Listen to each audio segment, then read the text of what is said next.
to MasonAbroad University. This is the Academic Director Training. I'm your host today, Sammy Sinkowski, the MasonAbroad Systems Administrator.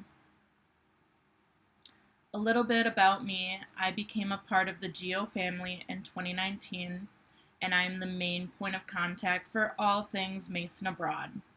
I also serve as the program administrator for our host programs and coordinate our scholarships within MasonAbroad. I'm also remotely based in lovely Appleton, Wisconsin, my hometown. The agenda for today, we will learn how to perform a search, save a search query, view an application, emailing your applicants, running a progress audit, viewing and replying to info requests, and we'll also learn what is the status and what are deadlines. First, let's log in. Let's all go to masonabroad.gmu.edu. You will need your NetID Patriot password, and you will need to Duo authenticate for this.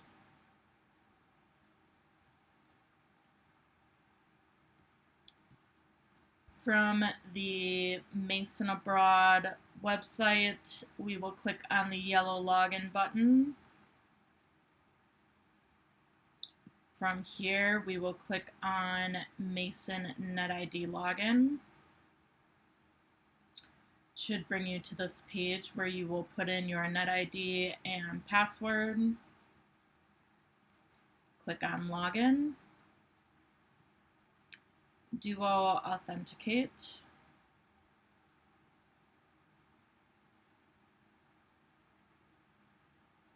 And that's it. You should be in your administrative homepage for MasonAbroad. Now, the first thing we're going to look at is how to perform a search.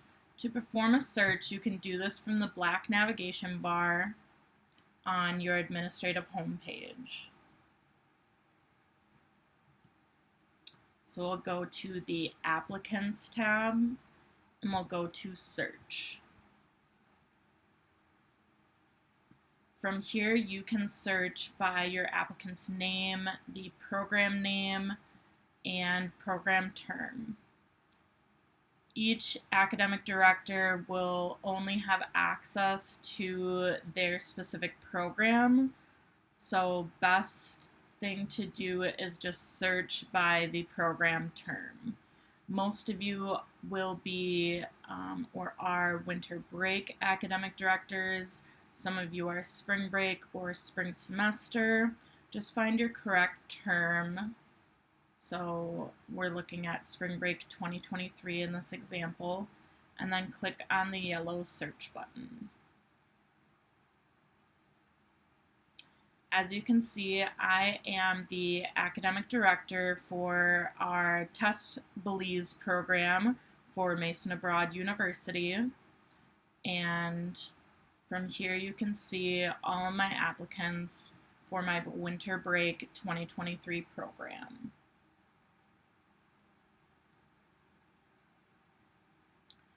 Next, we'll look at how to save a search.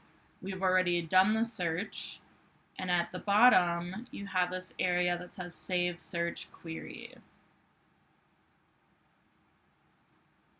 So from our search, we are going to go to the text box and use whatever naming convention you're comfortable with.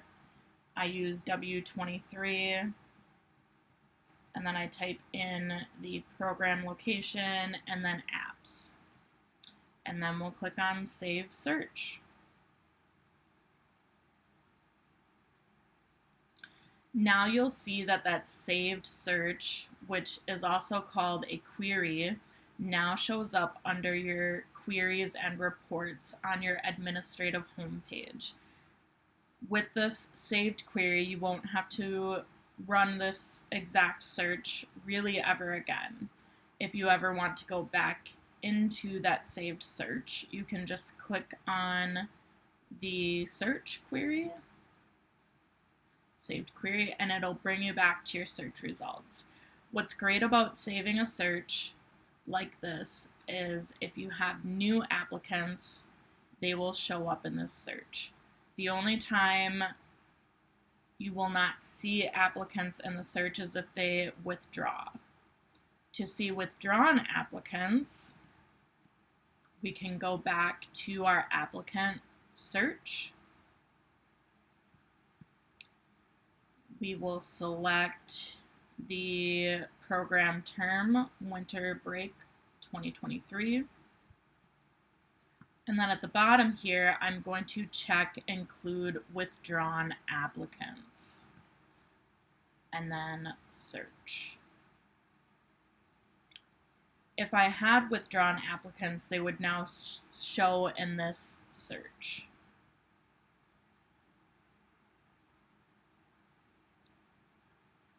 So now let's go back to our administrative homepage.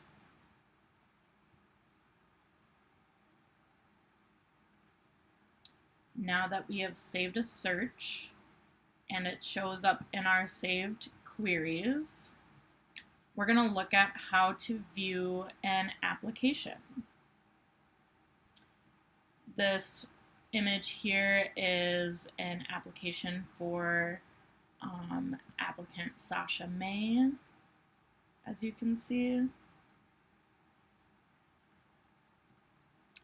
We'll go back to the administrative home. If you ever need to go back, you can click on the house icon on the black navigation bar and then go to administrative.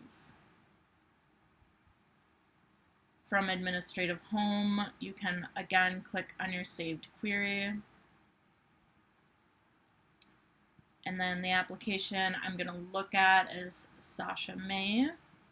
I'm just going to click on the program. And then from here, you can see some information such as her name, the program, her status, and then you can also expand the profile information here so we can see Sasha is a business major, she is a senior, her current GPA, and her G number. So this is just an application overview of the application.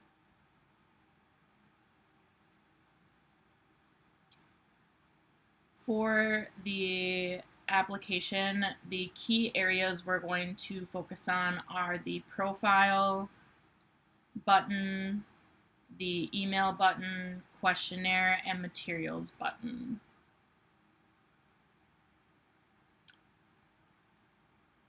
First off, we're going to look at the profile information. This is just an image of what that looks like.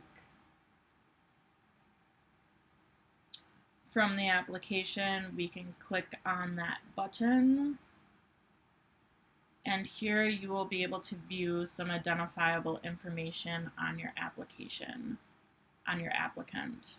So you can see, again, like their G number, that they have a valid passport, their college, school, all good things.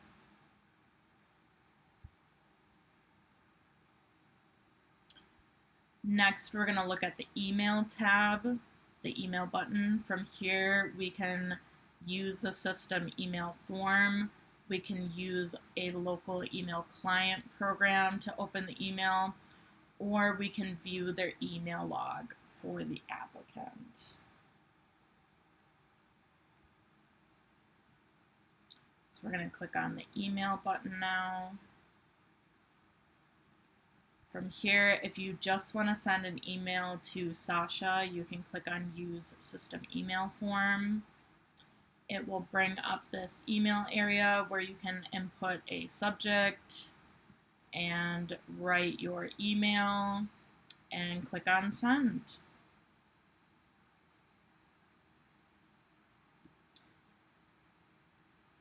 Now I'm just going to navigate back by clicking the back button on my browser to go back to my email options, because in here I can also view email log for this applicant.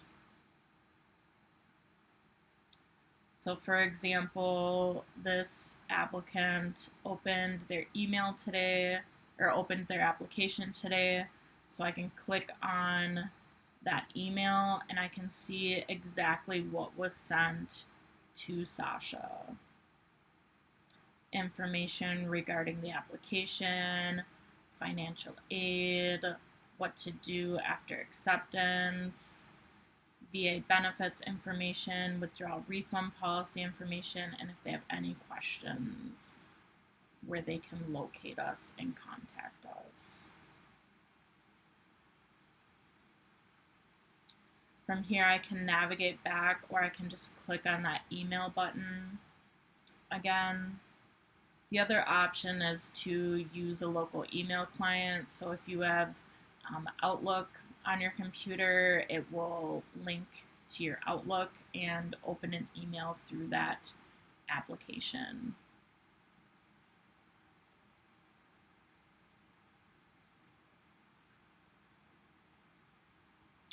The next area we're going to look at is questionnaires.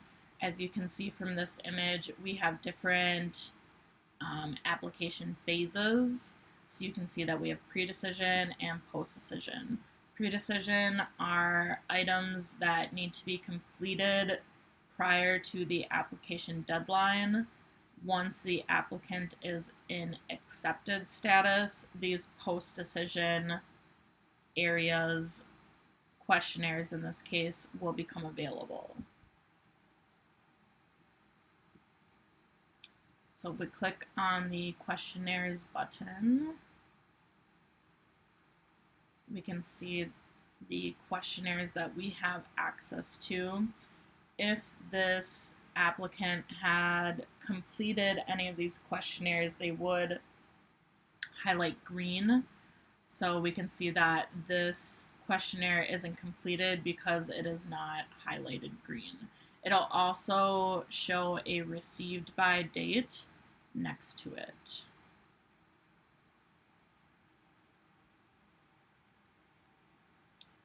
Next, we're going to look at materials.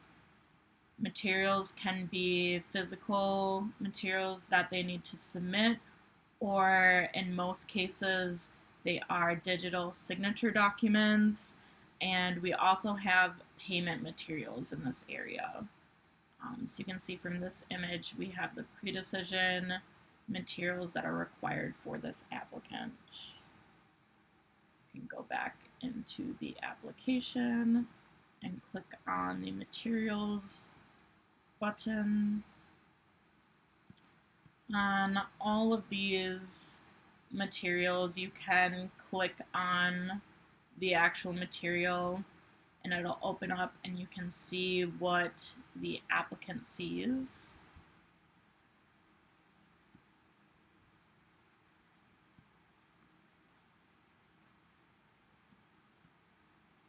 For example, the acknowledgement of risk and medical consent. So you're welcome to read through all of this material.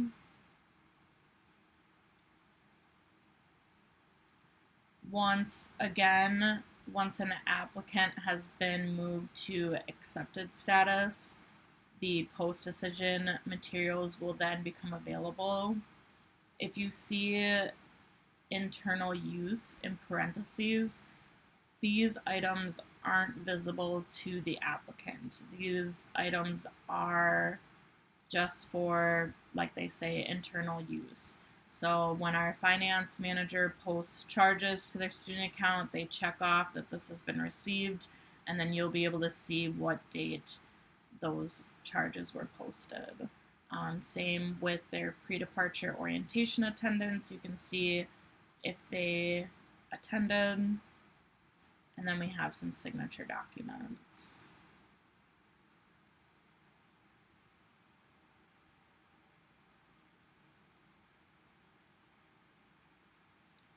The next thing we will look at is emailing your entire list of applicants through MasonAbroad. to do this, we're going to go from our applicant search and we're going to go to the options tab on the search and then select send email. When we click on send email, you'll get this area that says email content. So to get back to my list of applicants, my original search, I can simply click on search results, or I can go back to my administrative home. In this case, I'm going to go back to my search results, and that will bring up my list of applicants again.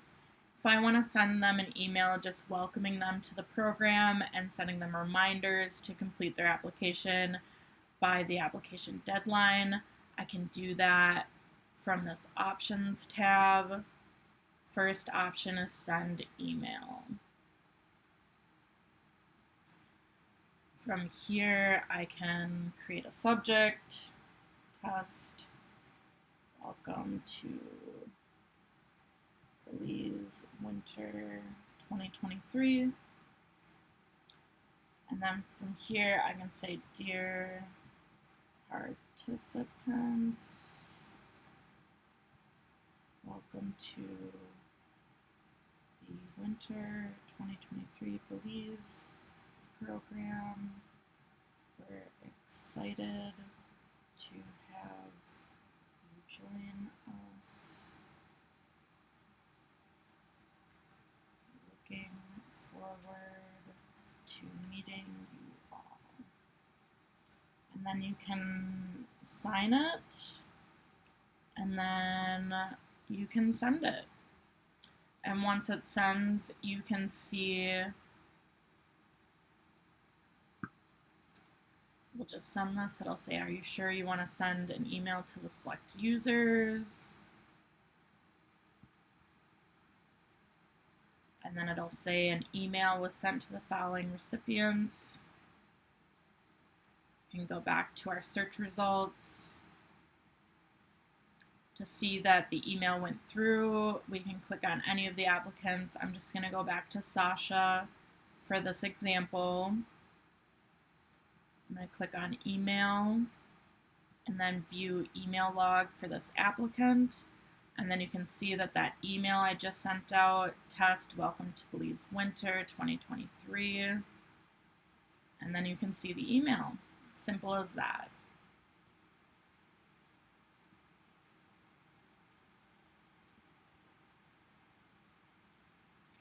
Next, we're going to look at how to run a progress audit. For this, and first we looked at the options tab to send an email. Now we're going to look at the progress audit tab, and this goes by application phases. So for this example, we're going to do pre-decision, and then we're going to select what materials we want to see in the audit, and then I will show you what that audit looks like.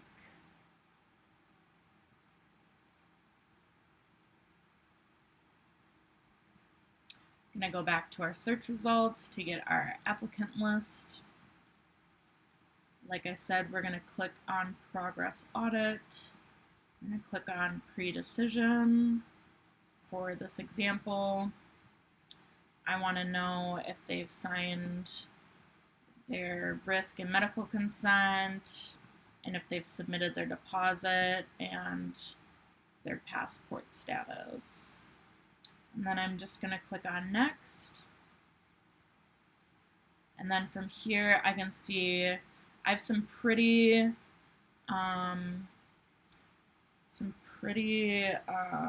hesitant applicants. As you can see, none of them have completed any of the items that I've checked.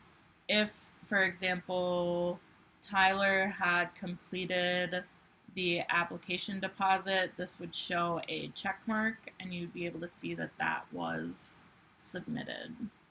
From here, we can export this as an Excel. We can also send an email. For example, if I want to remind Kelly and Martha that they need to submit their application deposit, I can select just those two and send an email. The other option I have is I can just print to PDF, and it will give me this nice printout of the progress audit. Pretty nifty.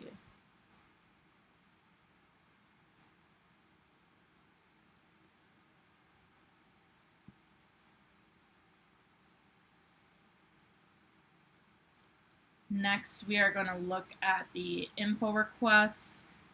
To access the info requests, we will need to go to the profiles area on the black navigation bar and navigate down to info requests. Once you get into the info request, you can search for any info requests that pertain to your program.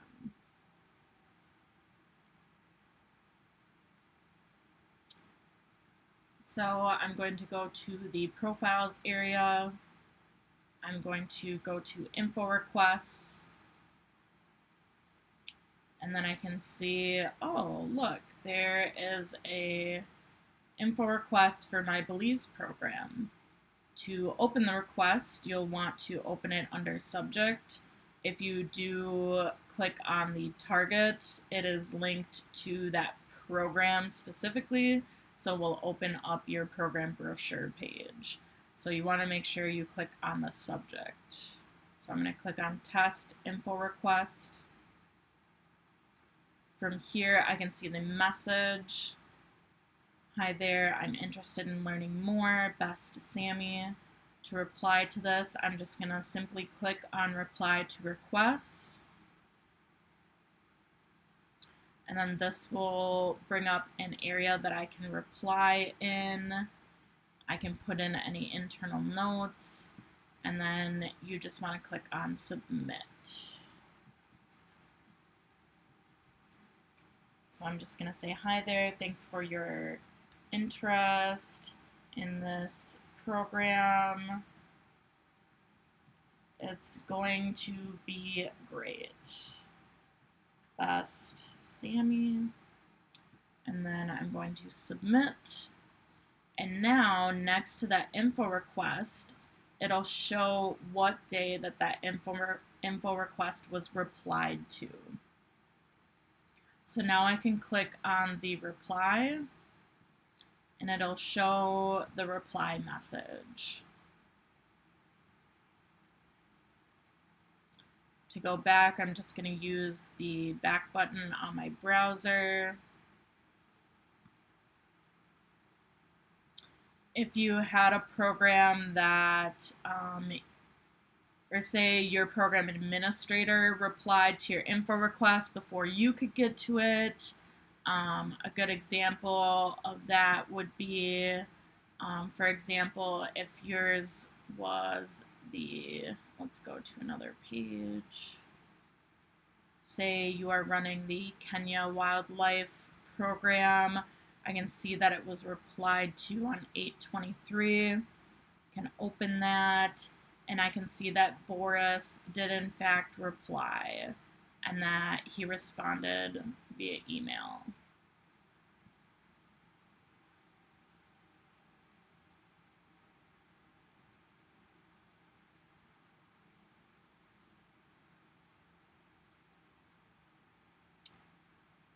And that is it for the academic director training. I would love to connect with you all. If you have any questions at all, you can email me at sonkows@gmu.edu. You can also ping me on Teams. My name on Teams is Samantha Sinkowski. And I just want to thank you for viewing this training. And again, if you have any questions at all, please reach out to me directly or reach out to your program administrator so we can get connected. Thanks and have a great day.